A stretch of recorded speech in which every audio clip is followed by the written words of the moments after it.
5 yıl önce 270 illik tariximizdə önəmli bir məsələyə imza atdıq. Karabağ bölgesindeki siviller hedef aldı. Armenia объявили в стране военное. As Armenia and Azerbaijan confront each other, Biz öz torpağımızda vuruşuq.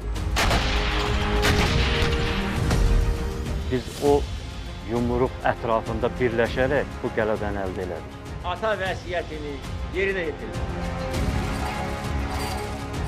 Bu meydanda Azərbaycan ordusu parad keçirdi.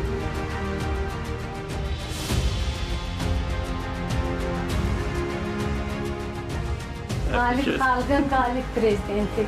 Fəxr edirik. İşğaldan azad olmuş ərazilərimizdə 60 minə yaxın vətəndaşımız işləyir, məskunlaşıb.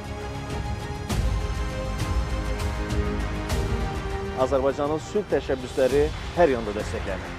Biz sülh gündəmini formalaşdırmışıq, ona nail olmuşuq.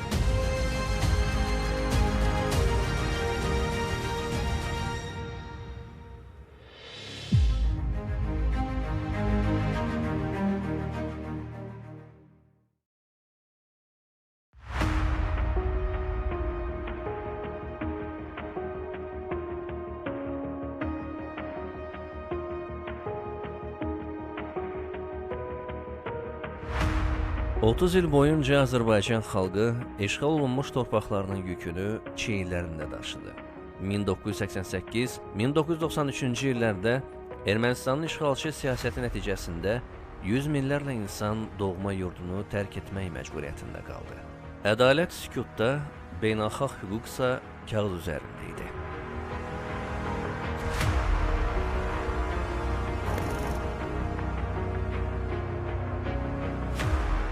Bu dağıntılar xalqımıza qarşı törədilmiş vandalizmin canlı sübutudur.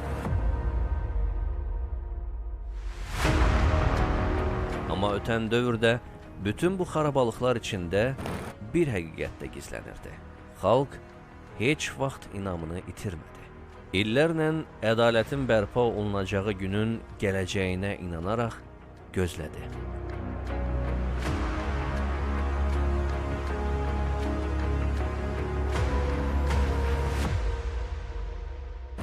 Azərbaycan xalqı öz liderinə inandı və ümidini heç vaxt itirmədi. Sanki Prezident İlham Əliyev də öncədən ədalətin bərqərar olacağı günü görə bilirdi. Azərbaycan torpaqları işğaldan azad olunmalıdır. 1 milyon qaçqın, köçkün öz doğma torpaqlarına qayıtmalıdır.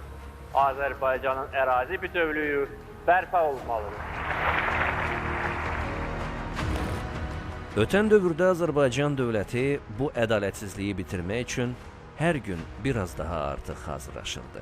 İqtisadiyyat inkişaf etdirilir, dövlətimiz beynəlxalq arenada nüfuzunu artırır, xalq-dövlət ordu birliyi gücləndirilir, ordumuz modernləşdirilirdi.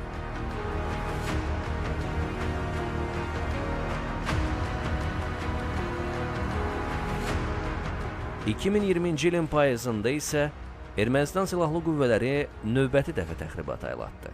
Prezident İlham Əliyevin əmri ilə Azərbaycan ordusu bu təxribatı bağışlamadı. Biz öz torpağımızda vuruşuruq. Bugün Azərbaycan ordusu Azərbaycan torpaqlarında düşmənə sarsıdıcı zərbələr indi.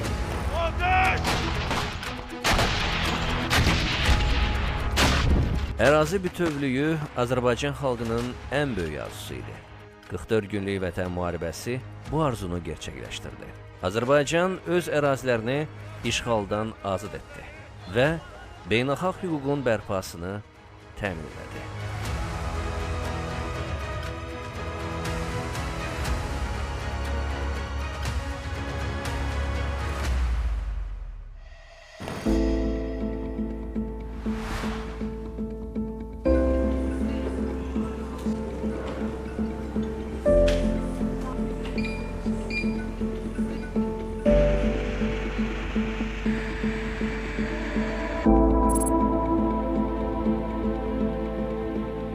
Beş yıl öncə 270 illik tariximizdə önəmli bir məsələyə imza atdıq və bu Qarabağımızın işğaldan azad olunması idi.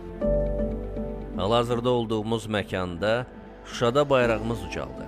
Bu tarixi dövrdə ilk dəfə idi ki, biz torpaq itirmirdik. Ərazi bütövlüyümüzü təmin eləyirdik. 30 il müddətində biz döyüş hazırlığımızı daha da yüksəltmək üçün Cənab Prezidentin orduya ayırdığı diqqət nəticəsində bizim ordumuz inkişaf eləməyə, güclənməyə başladı. Bizim bu döyüşə cəlb eləyən bizim qisas yanğımız var idi. Və bu qisasın üstünə bir də Polad Həşimovun şəhidliyi əkləndi. Və o gün gəlib qisas üçün çox gözəl bir gün gəlib çatmışdı artıq. Cənab Prezidentimizin o dəmir yumruğu qaldırdı və biz o yumruqla ətrafında birləşərək biz bu qələbəni əldə elədik. Hansı ki 5 ildən ötən müddətdə artıq Şuşamızda olduğumuz məkanda quruculuq, abadlıq, müasir infrastruktur həyata keçirilir. Və bu, deyə bilərik ki, bizim birliyimizin, bərabərliyimizin və ən əsası ədalətin təntənəsidir.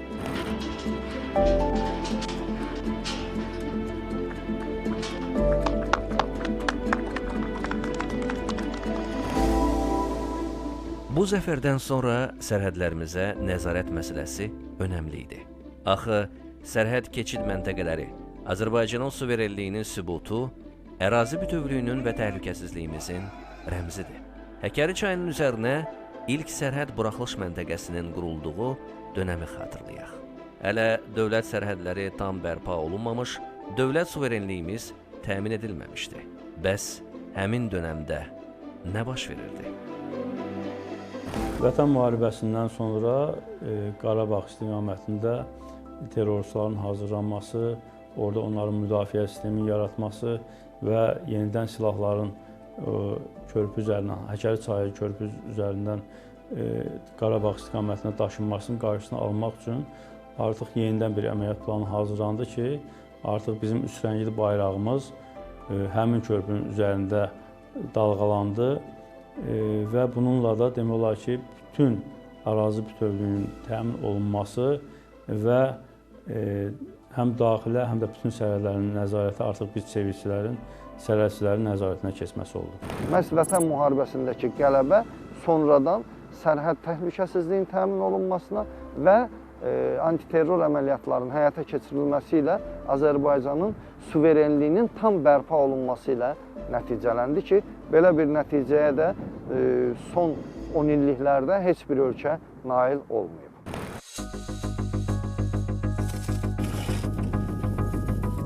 Ötən 5 ildə ölkəmizin ərazi bütövlüyü təmin edildi. Dağıdılmış şəhər və kəndlərin yenidən qurulmasına başlanıldı. Amma dövlətin qarşısında ən ümdə vəzifə kimi dayanan bir məsələ hələ də öz həllini tapmamışdı. 19-20 sentyabr 2023-cü il tarixlərində Azərbaycan ordusunun həyata keçirdiyi antiterror tədbirləri bizim ordumuzun gücünü bir daha hər kəsə sübut etdi.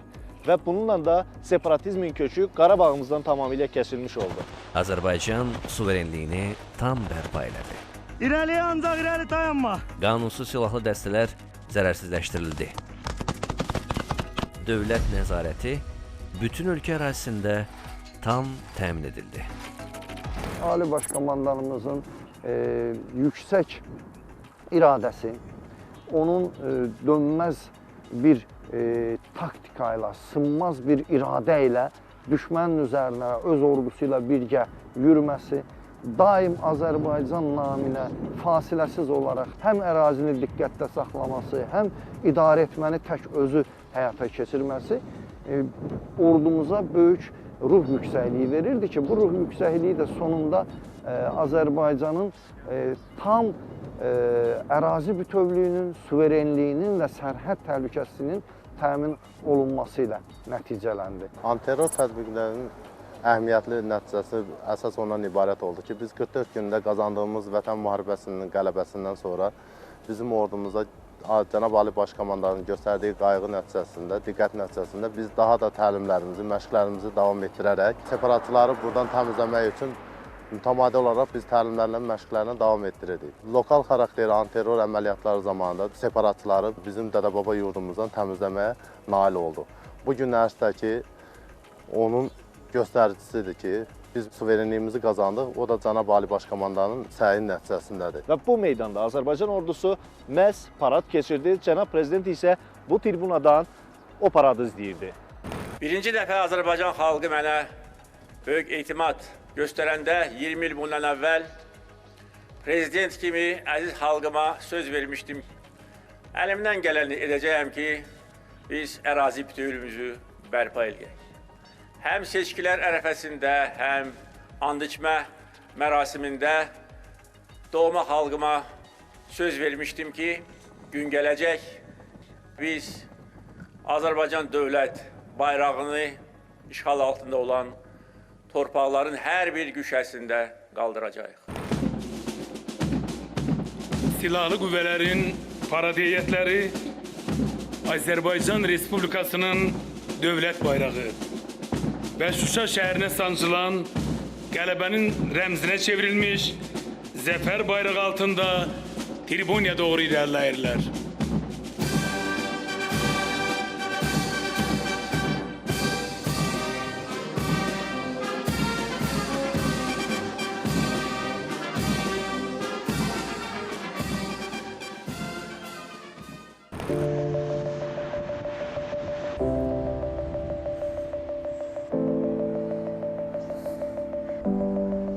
Bir vaxtlar viran olmuş Qarabağ və Şərqi Zəngəzur indi nəhayət tikinti meydanına çevrilib.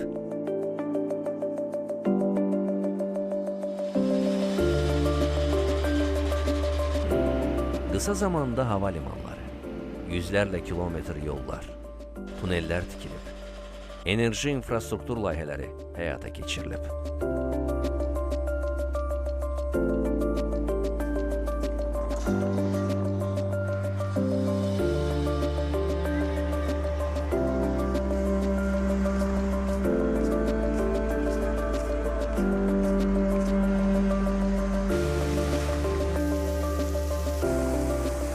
Təbii ki, nəzərə alsaq ki, Qarabağ və Şərqi Zəngəzurun bərpasına səfərdən sonra 22 milyard manatdan artıq vəsait qarşıladı və 2025-ci ildə 4 milyard manatdan artıq vəsaitin bu istiqamətə yönəldilməsi nəzərdə tutulmuşdu. Artıq təbii ki, Qarabağ və Şərqi Zəngəzurda bu ilin dövlət büdcəsindən vəsaitin ayrılması da həyata keçirilməkdədir. Növbəti ildə də bütövlükdə dövlət büdcəsinin əsas prioritetlərindən biri də işğaldan azad olmuş ərazilərimizin bərpası və yenidən qurmasıdır.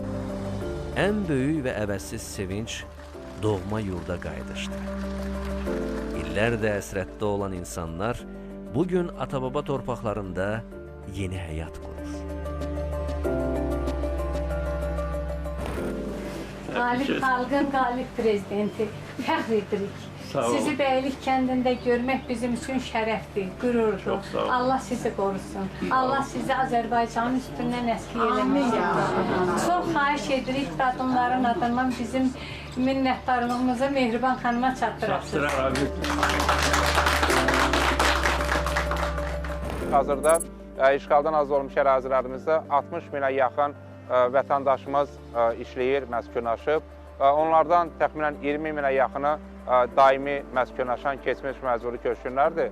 Bu isə ona xəbər verir ki, bir tərəfdən həm məskunlaşan, həm də işğaldan azad olmuş ərazilərimizdə çalışan vətəndaşlarımızın sayında artımlar var.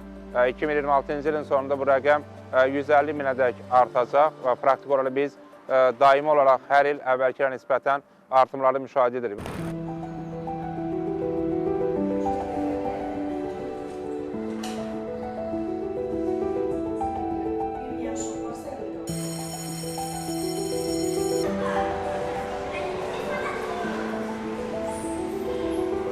Laçın şəhəri 2 nömrəli orta məktəb mənim üçün çox doğma, çox əzizdir. Çünki 1-ci sinifə bu məktəbdə qədəm qoymuşam. Təəssüflər olsun ki, 92-ci ildə 3-cü sinifdə təhsilimi burada bitirib, müəyyən səbəblərə görə biz bu məktəbdən ağlaya-ağlaya ayrılmışdıq. Biz inanırdıq ki, bir gün gələcək, biz yenidən 2 nömrəli məktəbin qapılarını açıb bu məktəbə müəllim, şagird kimi daxil olacağıq.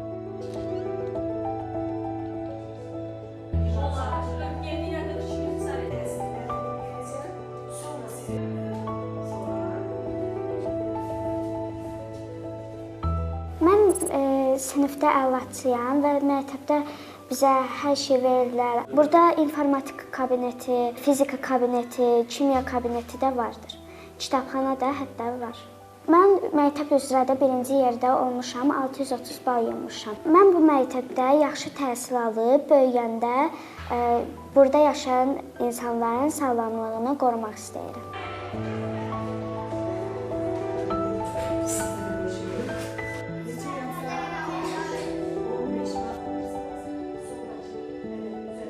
Bakıda yaşayırdım, 7-ci mikrorayonda. Bura atamla bir yerdə gəldim. Yaşayırıq, gəzirik, təbiəti gözəldir. Bura bizə doğma gəlir, öz yurdumuzdur, rahatdır.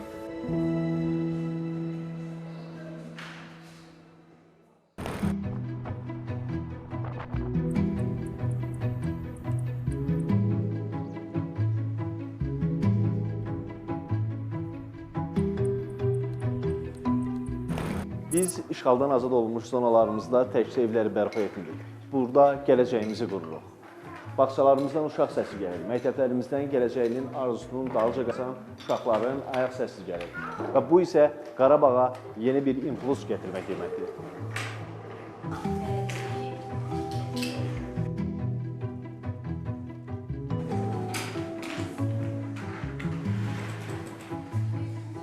...2024-cü ildə Laçın rayonuna köç etmişik. Bizim üçün çox qürurlu bir hissdir ki, azad torpaqlarda öz övladlarımız burada böyüyür. Bunun üçün çox sevincli və qürurluyuq. Bugün Qarabağımızda bütün sahələrdə inkişaf həyata keçirilir. Deyə bilərik ki, insan kapitalı hərəkətə gətirilir, iqtisadi resurslarımız araşdırılır, yeni layihələr həyata keçirilir və bununla da Qarabağımızda iqtisadiyyatın Azərbaycan iqtisadiyyatına reinteqrasiyası prosesi başlayıb da artıq.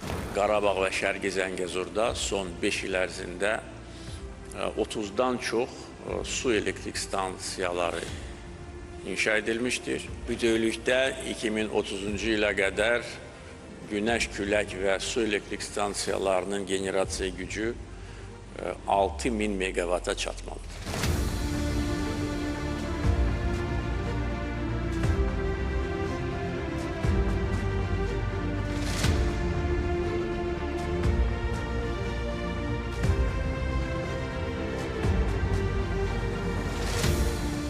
Mən 1952-ci ildə bu bizim gözəl Xankəndində anadan olmuşam. İndi bu gün hal-hazırda hələ köçümüz Ağca kənddədir. Amma biz inzibati evlər veriblər, işləyirik burada. Mən çox şadam ki, bugün bu quruluşu, bu yaşayışı, bu həyatı burada görürəm. Qızğın həyat, quruculuq işləri, tam inanmıram hətta. Dövlətimdən o qədər razıyam ki, mənə nə lazımdır, hər şeyimdən təmin edir. Sağ olsun Ali Başkomandanımız. Bilsən nə var? Mən qəlbən deyirəm onu.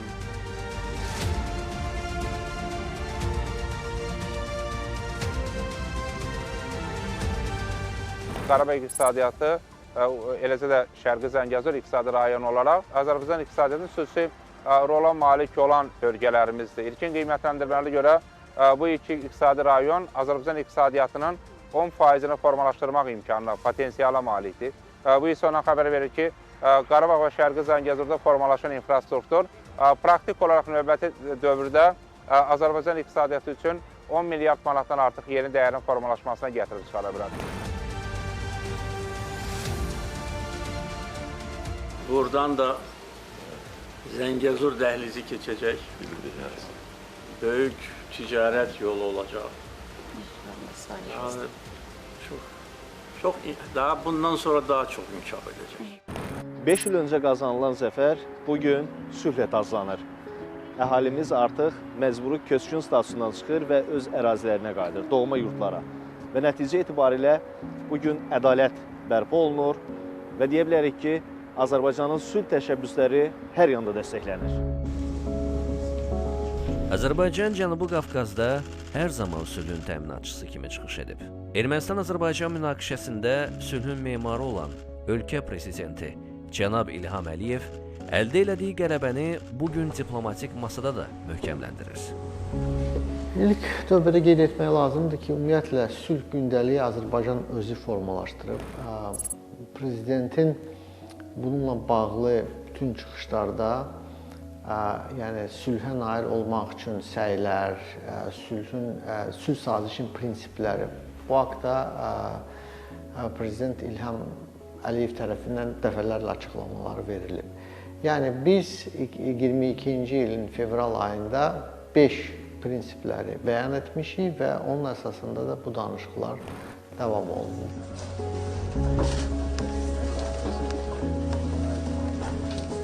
Avropa İttifaqı Şurasının prezidenti Şarl Michel vasitəsilə müəyyən bir danışıqlar aparılmışdı. Daha sonra biz gördük ki, bunlar effektiv deyil, müdaxilələr var və bilavasitə iki ölkə bunu aparıb. Müəyyən bir mərhələyə çatdıq. Bu sonuncu da görüş Abu Dhabi'də baş vermişdi. Əmirliklərin sadəcə vasitəçiliyi yox, sadəcə bir məkan verilmişdi.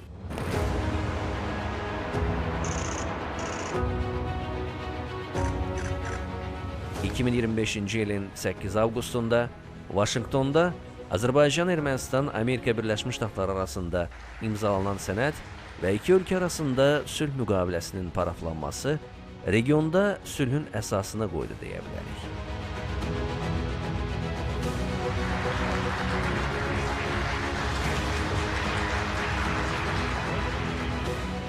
Sülh sazişinə nail olmaq üçün və ümumiyyətlə Cənubi Qafqazda sülhün davamlı olmaq üçün təbii ki, geosiyasi güclərin iştirakı müəyyən dərəcədə vacibdir.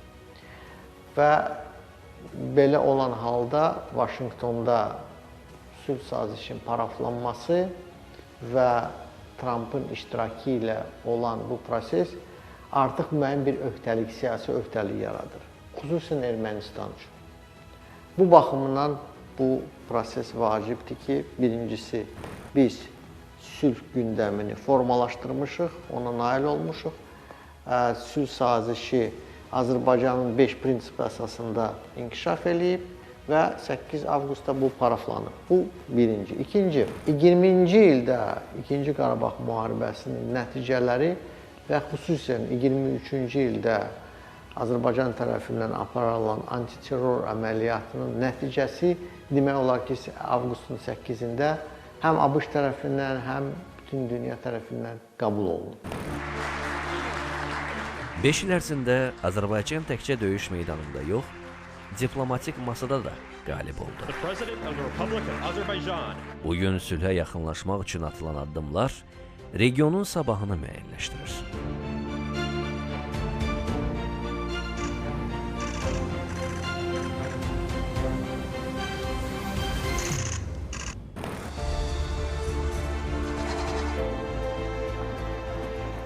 Bu 5 ildə yazılan tarix yalnız qələbənin deyil, həm də yenidən qurulan həyatın tarixidir.